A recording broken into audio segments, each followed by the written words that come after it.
The MCPS announced last week that it was going to have to cut teachers' positions and programs as a result of not getting their fully funded budget.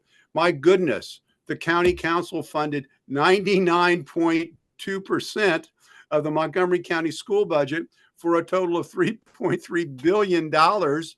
And yet the school board is threatening to increase class sizes, lay off 21 employees, and elimination of very popular programs like Virtual Academy.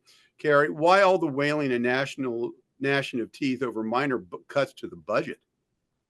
Why all the wailing? Oh my God. I mean, it goes back to the dysfunction all over again. They got $128 million more than they did last year. $28 million more. The council gave them $28 million more than Mark Elrich's budget. It's insanity. And then we've got the state legislation called maintenance of effort. And that's what destroys the whole thing. I mean, every dime we give to the school system, we've got to give them that or more next year.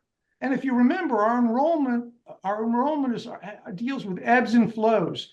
Our enrollments are actually going to be going down in the coming years, but the budget's going to go up. Unfortunately, we're in that middle ground.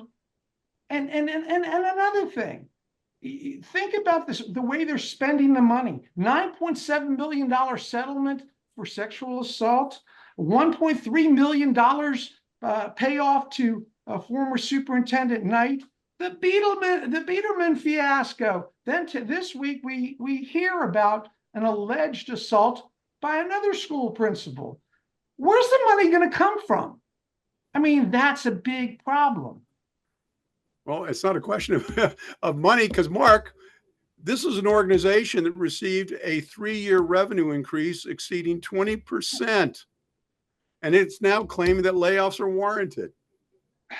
And the amount that was budgeted for was higher. The percentage was higher than the amount that salaries went up, which is a real head scratcher because, of course, that the salary costs are typically the driver for the public education. I think Cary sort of touched on one of the key issues. When the budget was originally proposed, was before Monica McKnight had resigned. She has since resigned, and I think we have, forgive me, the B team or the C team in place on Rockville Pike running the MCPS, and they've hit upon this political strategy of threatening layoffs as a way of getting funds. None of this was, the consequences were never expressed when the original budget was proposed by them and then cut by Ehrlich and then by the council. So I think we're seeing some budgetary and political gamesmanship on the part of the interim leadership at MCPS. Well, I think it's interesting to see the muted reaction from the county council. Cary, you got the last word on this. Wait a second. I mean, the county council is now saying, they're scratching their head saying, hey, we don't have line item veto, and they don't. They're saying that maybe the school system just needs help in developing a plan on how to deal with budgetary problems. So they've contracted the Office of Legislative Oversight and the Inspector General to develop some sort of a report to teach them how to do their own budget. And maybe they should have done that 10 years ago.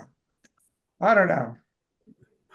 That's the problem. Well, you would think they had some experienced administrators who knew how to manage a budget under any kind of leadership over the past several years. Mark, any final thoughts?